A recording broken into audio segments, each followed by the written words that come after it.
I think it's live now.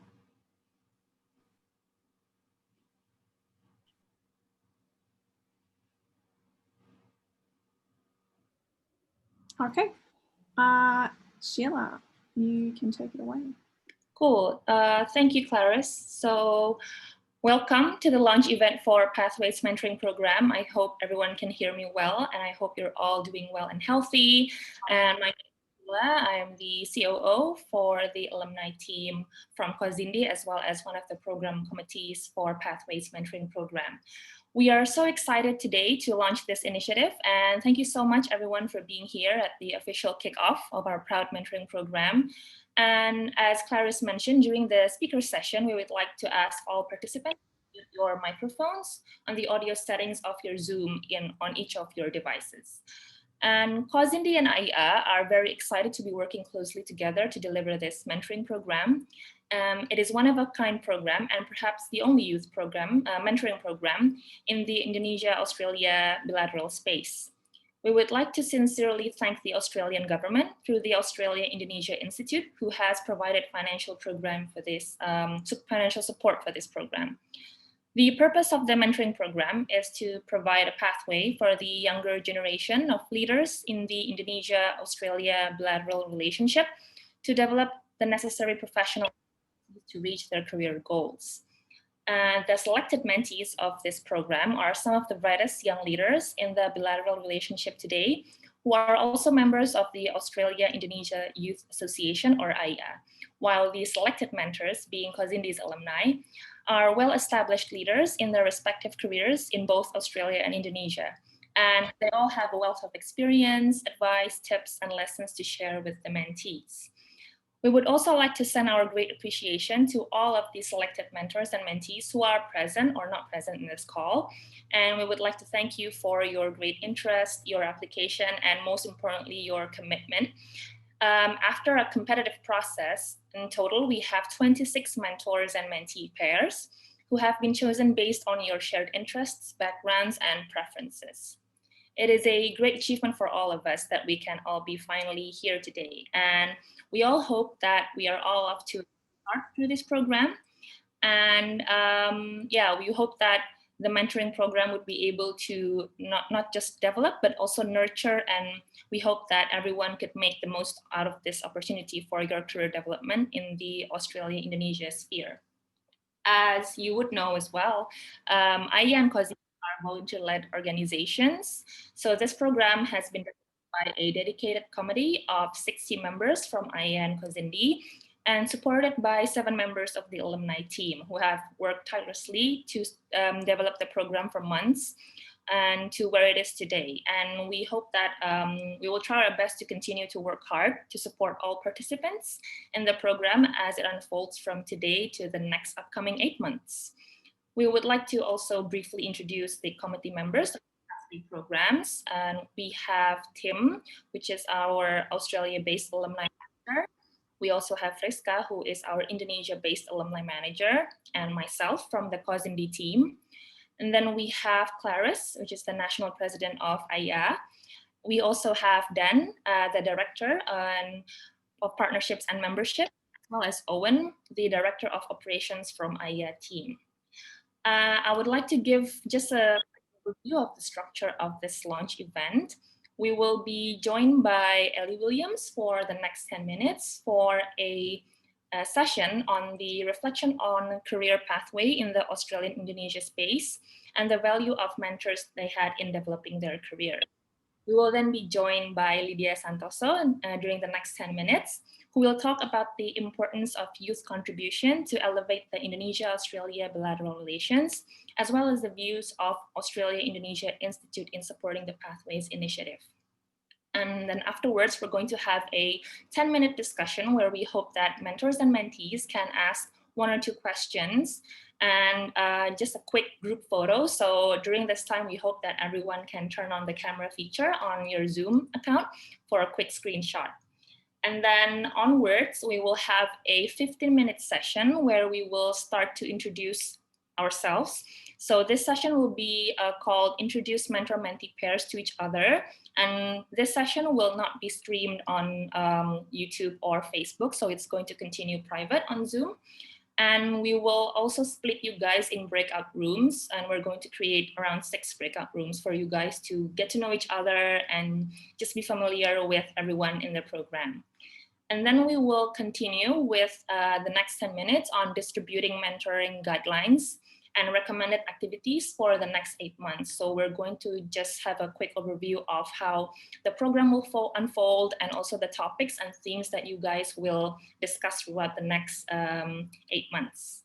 And then last but not least, we are going to close the session with an FAQ for 5 minutes. I know that I'm pretty sure that you guys have a lot of questions, not just for the not to each other, but also to the program participants and also the committee. So if there are any questions that you wish to propose or ask, please feel free to use the chat feature on Zoom, and then we will try our best to answer them today. If not, we will park them and then send the answers through email after the launch event. And I would also like to quickly announce that the event will run in English. However, if you would like to participate or communicate or ask questions in Bahasa Indonesia, please feel free to do so. Kalau misalnya ada yang lebih nyaman berbicara dalam bahasa Indonesia, nanti akan kita bantu untuk terjemahkan. Jadi jangan malu-malu ya. Okay, so I guess we will start off by handing over the first session to Clarice, and she will start off as a moderator, and she will also introduce the speakers today. Over to you, Clarice. Great. Hopefully you can see Ellie's lovely face on the screen. So I'd like to introduce our first speaker for this evening. We have Miss Elena Williams, also known as Ellie, and I'm sure many of you on today's session already know Ellie very well. But Ellie is a higher education consultant with over 10 years of experience living and working in Indonesia. Between 2013 and 17, she served as the resident director for ACICIS, or the Australian Consortium for In-Country Indonesian Studies. And she's currently undertaking her PhD at the Australian National University, examining the long-term impact of DFAT's new Colombo plan. And I'm sure that we have a few NCP people here. And other educational initiatives in the Australia-Indonesia space. So Ellie is also a board member of the Australia-Indonesia Institute and an alumnus of CORSINDI. So Ellie, I'm going to hand it over to you. And without further ado, please take it away. Great. Thank you, Clarice. And hello, everybody. Selamat malam. I can't hear you because you're all muted, but that's fine. This is amazing. I have never seen so many faces on a Zoom call. This is very exciting. 3 pages. This is a new record for me. So that's pretty awesome. Look, I just want to begin tonight by first acknowledging that I'm dialing in tonight from Ngunnawal country here in Canberra. And I just want to pay my respects to Ngunnawal elders past, present and emerging, and to also extend that respect to any First Nations attendees with us tonight. So I'm really delighted to be here with you all at the launch of the Pathways Network. This has been something that, as many of you are aware, has been long in the works between AYA and CORSINDI. I think for those of you in CORSINDI who were at our alumni conference last year in Darwin, you would remember talks of this network getting up off the ground. So it's really exciting to see this finally coming to fruition. And with so many wonderful faces and from so many different backgrounds as well. I was having a look through the list of participants before, and to see the representation from sectors as diverse as business and education and government, sports diplomacy, health and well-being, and all sorts of things in there, everything else in between. I think it's really reflective not just of, you know, the breadth and the diversity that AYA and CORSINDI participants really bring to your membership base now, which you've built up over so many years. But more importantly, I think it really reflects the breadth and diversity of the Australia-Indonesia relationship today, and what youth in the Australia-Indonesia relationship look like. So it's really wonderful to see you all here, and congratulations to all of you for being part of this really important inaugural initiative. So well done. So I want to, as Clarice mentioned, Lydia and I are both board members with the Australia-Indonesia Institute, and supporting bilateral youth initiatives is a really important part of the work that we do at the Institute. And I'll let Lydia talk a little bit more about that in a moment when she speaks. But for now, I really just wanted to set the scene about the value of mentoring as you're about to embark on a mentoring or menteeing journey, and really talk a little bit about, you know, the value of that and the importance of mentoring in the Australia-Indonesia space, just by sharing a little bit of my own experience of what that's looked like as both a mentee and a mentor over the years. So like many of you, or many of the Australians certainly in the call, I started off my kind of journey with Indonesia by learning Indonesian at school, primary school, then high school, and then I went on to study it at university. And I was very fortunate that as part, and I'm biased, I have to say this, is, of course, but I was very fortunate that as part of my degree, I got to spend a year in Yogyakarta with the Chichis, which was an incredibly transformative year. And then after that, I actually then took honours at Sydney Uni, researching trade unions and the NGO movement in Indonesia.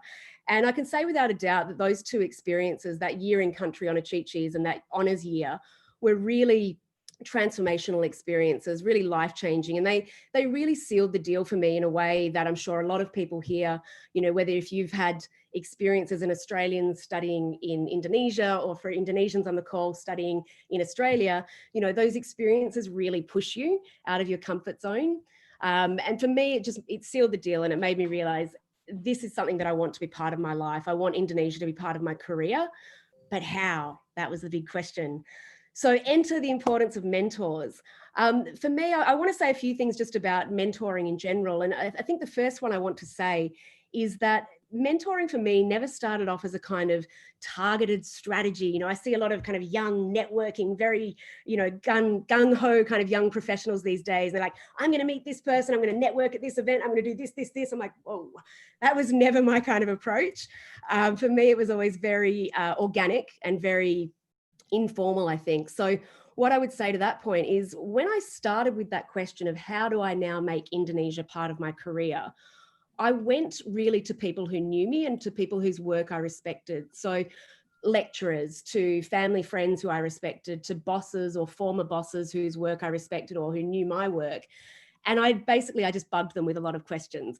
You know, what did you study after you finished your undergraduate degree? Where did you intern? How did you get into this? Who should I be interning with? Who should I be meeting with?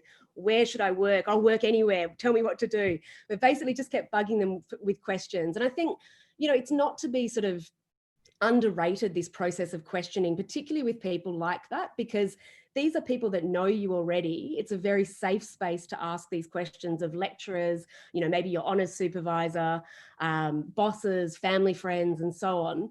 You know, you're in a space where they know who you are. So ask those questions. I think it was that process for me of asking those questions that then gave me the confidence to actually start applying for jobs in Indonesia, to go back there and to, you know, to do some of my kind of dream jobs that have been on my list for a very long time, and then to pursue my master's in gender and development studies after that. So, you know, this led to really exciting opportunities like working for Oxfam in Indonesia, working for UN Women up in Jakarta, and then finally actually being resident director with the Chichis, as Clarice mentioned before. And following that, coming back to Australia and faced with the what now question again, starting up my own consultancy business. So I think, you know, from the very beginnings, it always begins with this question of, this process of questioning, you know, and starting with the people who know you really well. And that's a kind of informal mentoring that I think perhaps we overlook as an opportunity. Secondly, I think, you know, use what I would call your formal mentoring channels. And perhaps this is, you know, the Pathways Network, I think, is a good example of this. So networks where it's perhaps a little bit more formalized, there might be a website for it, there's a professional association. Your universities, for example, will have mentoring chapters. By way of example, with Sydney University, I work as a mentor, or I volunteer as a mentor with their alumni chapter there as well. So your universities will have them, but professional associations as well. And what I would say about that is there's some real value in having structure around it as well. Every organization will do things differently. Some might have, you guys were talking about an 8-month engagement. Some might meet once every fortnight. Some might meet once a month, every 3 months, and so on. But it's about finding that balance, I think, between a formal network, if that suits you, and an informal, if you prefer that, but working out what works for you. And I would say on that as well, if you go to your work or to your university, your professional associations, and that network doesn't exist and you want it to exist, talk to them about starting one, because there's always space for more alumni networks and for mentoring networks as well to be part of that. And that doesn't just go for mentees seeking a mentor. I would also say that to our Cause Indy participants on the call tonight. If you're sitting there thinking, I really want the experience to be mentoring and to be coaching, to build up my leadership skills, I would say go to your organization and see about setting one up, because that's a really important part, not just of developing your own skills, but of building up that leadership expertise among younger staff, particularly that expertise that we need on Australia-Indonesia. Thirdly, one thing I've learned over the years is that mentoring can really go both ways, that is upwards and downwards, sometimes sidewards. But I think, we often think of mentoring as a very, like, I'm the junior and this is someone senior and I must learn a lot from them. But honestly, I can't tell you how much I learned in those 5 years working with the Chi-Chis from our students and from our staff in particular, some of whom are on this call. But it was a really wonderful experience for me in actually realizing and recognizing the diversity of skills that you have in a team, and what different members of that team can bring to different projects. I'm sure many of you have had this experience already in your own academic roles, but also in your own professional roles. So if you're sitting there, for example, in your workplace or with a project thinking, leadership just really needs to know that this should be part of this project, or we need to have a different social media approach, or I could do the video editing on that, or something similar. Think about what you can bring to that project and don't be shy about suggesting it. Chances are that what you can bring to that project might actually just be the very skill set that your boss or your manager has been sitting there thinking, oh, wouldn't it be amazing if someone just came to me and said, I can fix that for you, because they might not have the right skill set to do the job. So it's really about getting that balance right between upwards and downwards. But I think, yeah, definitely don't be shy in going upwards as well. Just the fourth thing that I wanted to say on mentoring as well, that I've learned, particularly in the Australia-Indonesia space, mentoring, I think, really is a lifelong process. So, we're always learning. We're always, in our careers, in our professional lives, in our academic lives, we're always learning from each other. And I think this is a really important part about being open to that experience in the course of your professional life. So to give an example there, as Clarice mentioned, I've recently started my PhD at the ANU. And I am looking at the impact of student mobility, so New Colombo Plan, the Australia Awards, the impact that these programs have on students' lives and on the Australia-Indonesia relationship more broadly. But of course, the first question I had when I started this a few months ago was, how do I do this? So I've sought out mentors, and wonderfully, the Asian Studies Association of Australia has just started a postgraduate mentoring program. So I've been very fortunate in the last couple of months to have been paired up with a couple of leading academics from Indonesian studies across Australia. And what I'm learning from them is invaluable. So this process never stops, and I'll continue to do the mentoring that I do through groups like Aya and Cause Indy and other networks, but equally recognizing what I need to be learning as well in seeking out from other mentors. So I guess my point being there, always being open to that, to what you can keep learning, whether you're a mentor or whether you're a mentee, and how you can keep giving that back. So just closing, I'm not sure how we're going on time. Please tell me to stop, Clarice, if we're running out of time. Just a couple of practical tips. Excellent. A couple of practical tips I just wanted to share. First things first, I think we're very lucky in the Australia-Indonesia space that it's a really welcoming and accommodating space. People are very happy to share contacts. People are very happy to work between different networks. And one of the great things that comes out of that is some really good mailing lists that actually put out opportunities. So I would say, as a practical tip, first things first, get on every single mailing list that you can that is relevant to your Australia-Indonesia professional interests. So some, obviously, Aya and Cause Indy are two excellent starting places. But I'd also be thinking about things like the Australia-Indonesia Centre, the Australia-Indonesia Business Council, Sydney Southeast Asia Centre, the Chi-Chis lists, NCP alumni lists, the Asian Studies Association of Australia. You know, there are so many lists where we're really spoiled for choice. So get on those lists, get on the email lists as well. And again, if the list doesn't exist from your professional association or from a group that you want to hear from, talk about setting the list up. Or if you think, you know, something's here, but it's not quite representing a youth voice, I think also write to them and say, you know, it'd be great if we actually had a few more activities in here that targeted youth, because sometimes that gets overlooked and people just don't think about it. So definitely add some input there. Secondly, you're probably all very well across this, but I think, you know, in non-COVID times, we would have the luxury of face-to-face networking and meeting people at conferences, going for coffees with people as a networking opportunity. We don't have that luxury at the moment. So I think things like our LinkedIn profiles and anywhere that you have an online presence obviously needs to be incredibly sharp, really clean, really professional. So showcasing your work there as much as you possibly can, both your professional and of course your academic background as well, but also show your volunteering on there. I used to talk about this with staff at Achiches as well when we were hiring new staff or even hiring interns in the office. This is a really important thing that employers do look for. It shows, particularly if you're a mentee, I think it shows that you're willing to learn and that you have a growth mindset. And I think for mentors, it shows that you give back. And that you're really passionate about giving back to your sector and giving your time like that. So I think that's really important as well to showcase those skills in an online space at the moment. And just finally, again, I mentioned, you know, in this kind of COVID world that we're in right now, networking face-to-face is a little bit difficult, but I am positive that it will come back one day.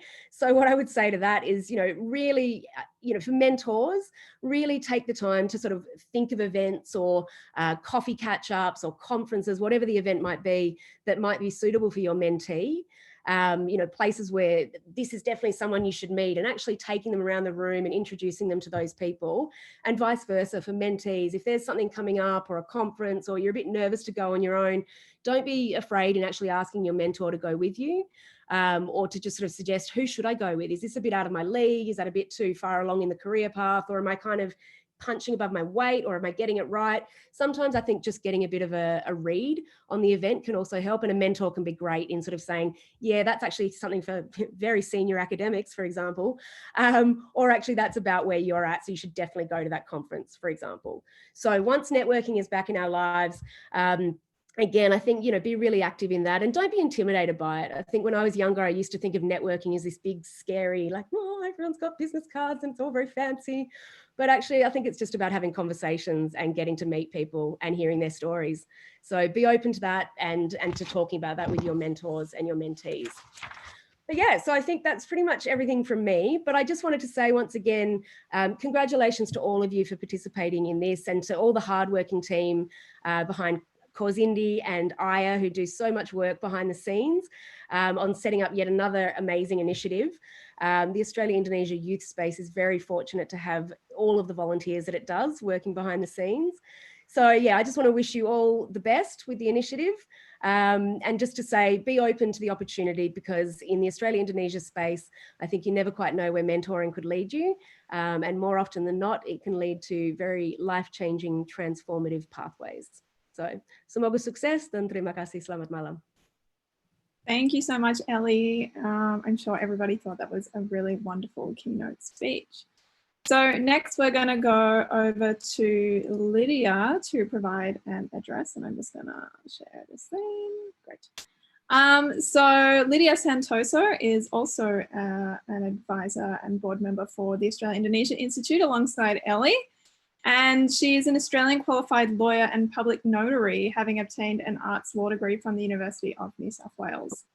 She is currently working as a lawyer at Nicholas George Lawyers, and Lydia specialises in the niche area of Australia-Indonesia law and has a strong relationship with the Consulate General and Embassy down in Canberra, and where she has also acted as a lawyer from the firm representing the Consulate on Affairs in Australia. So without further ado, Lydia, the time is yours. Thank you, Clarice. How are you all, everybody? Selamat malam. First of all, thank you, Ellie, for that wonderful foray into your background and your career path and mentoring mentees. I found that really interesting, and getting to know more and more about you as I get to know you better, and wonderful to have you on the board as well.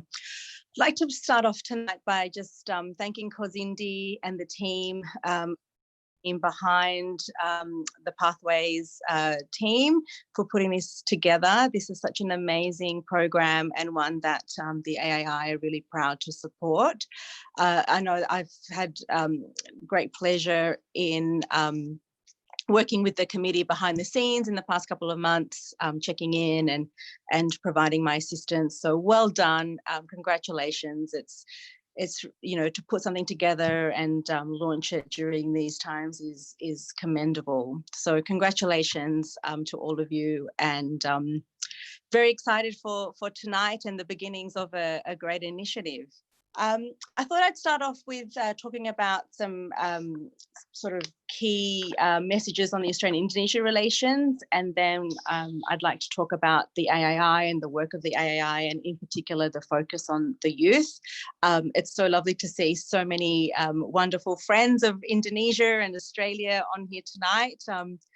I can see friendly faces that I've met through Kozindi and Aya and NCP as well. I can see some alumni on that front. So well done. What a great team and great members of on the mentee and the mentor side. So I think the breadth and scale and depth of participants in this program is just really commendable. And, you know, we are lucky, as Ellie had mentioned, that we are spoiled for choice and we've got fantastic expertise and spreading across all different sectors of business.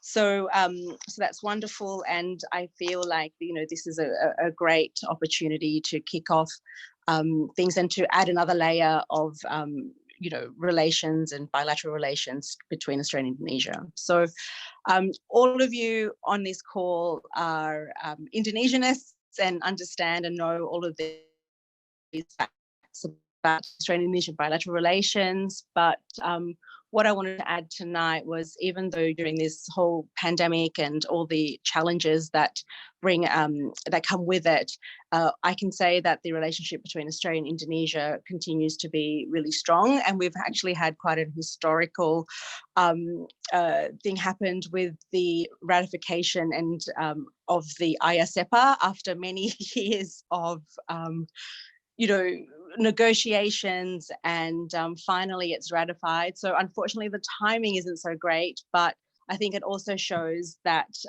the strength of the relationship between the countries is really strong at the moment and continues to grow, and the enforcement of ISEPA just really adds another element to the relationship. And also, once we get over this pandemic and, you know, business can get back to somewhat of a normality, really hope to see the ISEPA really kicking in and strengthening and you know, playing a major role in the trade relationship in particular, and also people-to-people links. So so that's really strong, that's really great, that's happened. We also had the new Consul General join us in Makassar, Bronwyn Robbins, who is, I'm proud to say, a ex-Ayapar, and she has great expertise. She speaks Indonesian, she's a graduate and alumni of ANU. So we've got a wonderful replacement up in Makassar, and I think the team that we have at the moment representing Australia is really strong, and it's something that I encourage you as individuals to really connect with the Australian government postings across Indonesia and build that relationship even further. As I said, the relationship between the two, the bilateral relationship, continues to strengthen. You know, with Jokowi's visit in February, my gosh, how that seems like such a world away. Remember when we could all be in the same room together? But that visit was quite, and I know that, you know, Clarice, you got to meet with the president and have some, you know, really engagement with him. But the relationship is there, and us board members on the AAI really are working towards to keeping the momentum up and going during this pandemic. So one of the things that I'm quite proud of with the AII in particular is that we've continued to run our grants program during the COVID-19 pandemic, and had our applications closed for this round. And from what I've heard from the Secretariat, it's been a record number of applications. So that's really exciting. It really shows that, you know, despite the challenges that we're facing at this time, things are still moving and people still are planning to, you know, do their activities between the countries, and that's really promising. So we're going to have a really difficult time trying to look at all the applications, but that's also another really exciting piece of information within the bilateral relation, and I hope it just continues, and programs like Pathways, this program really shines light on and really is the leading, I guess, the leading, you know, being the leader in terms of keeping things going and keeping that relationship strong. In terms of the Institute, so the Institute was founded, we're in our 31st year now, in 1989 by the Australian government, and it was established by the Australian government to contribute to a more broadly based and enduring relationship between Australia and Indonesia. And the purpose of the Institute is to provide a focus on the collection, exchange and dissemination of information and source of advice in relation to the ways in which relations between the two countries can be encouraged, strengthened and developed. So in terms of the focus on youth, many of you know or are aware of our programs, but the majority of the AII's programs and the most successful and longest running programs are the ones that are youth-based. So for example, IAP, which is one of our most recognised and longest running, it actually it started before the AII. So it just shows that the importance of youth activities is really recognised by the board, and you know, we spend a lot of time and money and effort in making sure that we support youth activities. And you know, for example, the Institute supported the Kwazindi in the past, and also a big supporter of AYA. Another program of ours that focuses on the youth is the Bridge program. And so at the last count we had, I think it was 268 schools in Australia and Indonesia connecting with each other. And that number continues to grow, which is really fantastic. I've been enough to experience the Bridge program in motion when on one of our board trips over at Makassar and Surabaya when we've gone there, and just to see the engagement between the youth, you know, in Australia and Indonesia is just absolutely fantastic, and it's one of our most endearing programs alongside with IAP.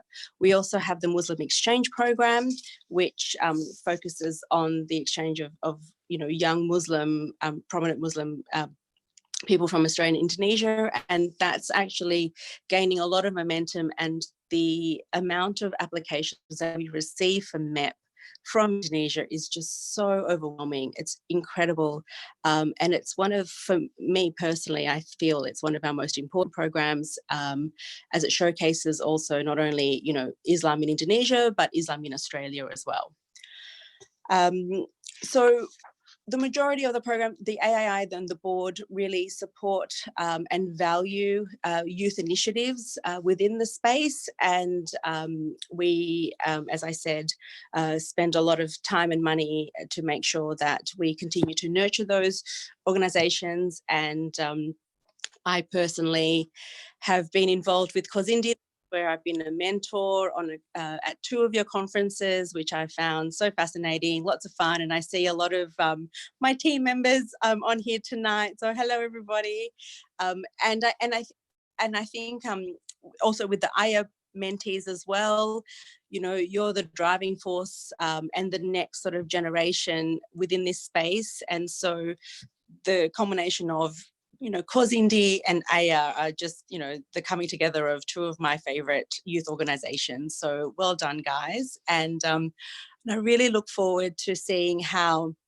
this journey progresses, starting from tonight, from the launch. And just wanted to congratulate everybody, you know, the mentees and mentors. And actually, I wanted to thank the mentors for taking their time out of their busy schedules to give your time and to give back, I guess, in a way, to the mentees. And what I would say to the mentees is to really take this opportunity and, you know, grab it by the horns and make the most from your mentor and the time that you have together, and really make a difference. And I really look forward to seeing how you know, this progresses, and I hope that the AII can continue to support this Pathways mentoring program in the future. So thank you for having me.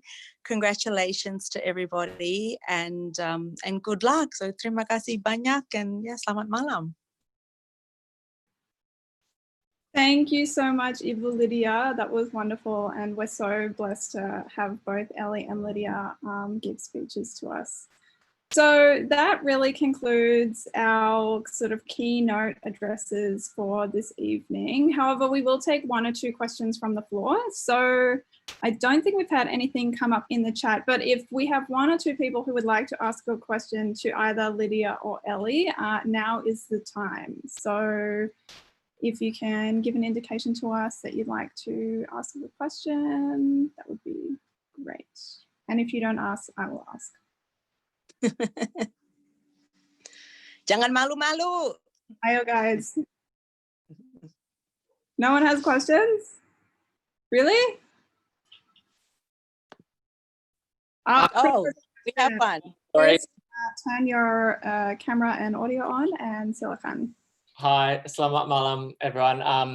My name's Tim. I'm on the Cosindi team. My question to, I guess, both Lydia and Ellie is, what's been your experiences having mentors in the past, and how has that shaped your journey and got you to where you are today? All right. Should I go first, Lydia? Oh, you want me to go first? Yeah, you go. I feel like, you know, as you go through life, you kind of, mentors sort of pop up in different ways and forms, and even when you least expect it. So for me, I mean, I grew up in country in the Hunter Valley. So for me, it was, you know, different sort of role models in my life.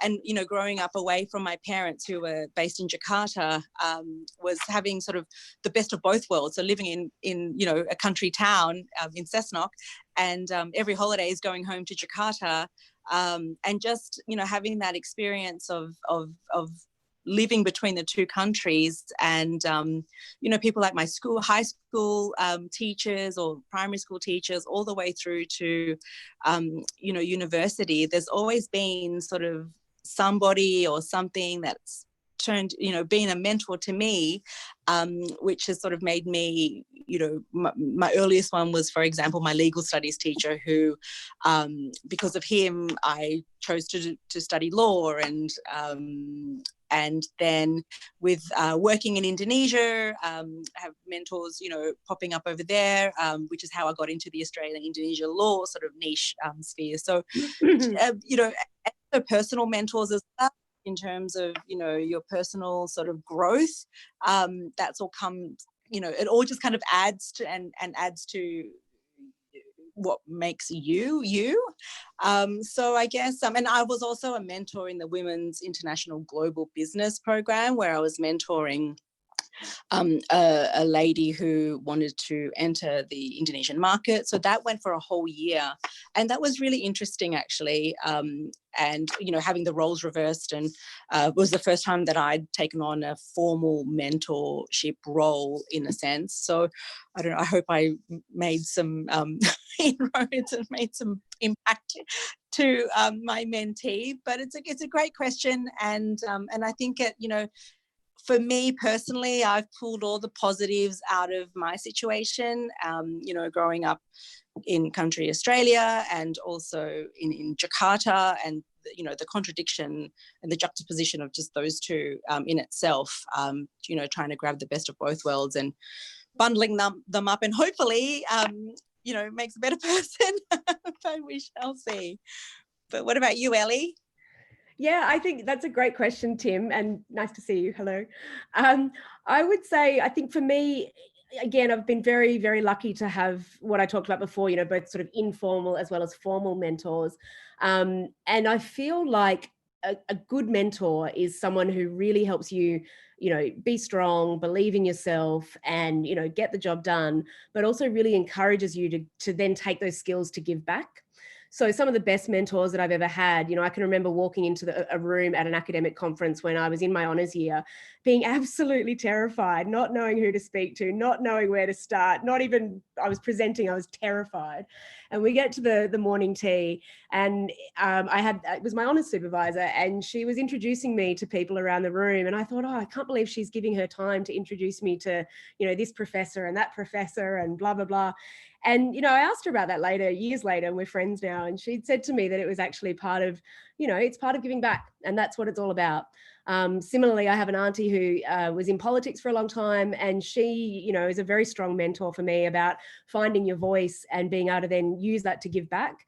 So for me, that's been a really important part of it as well. And for women as well, I think it's been really important to, you know, for me to find strong women. You know, to have those, I've been very fortunate to have a lot of strong women who've mentored me, and then to try to give that back as well in my work with students and youth as well, particularly with young women. Thanks, Great. guys. Thank you. All right. I think we had one more question, but looking at the time, I think we might leave it there. So thank you so much, Ellie and Lydia, for joining us this evening. It's been such a pleasure to have you on, and I'm sure everyone has taken something away from this. So we're going to stop the live on YouTube section here. So I'm just going to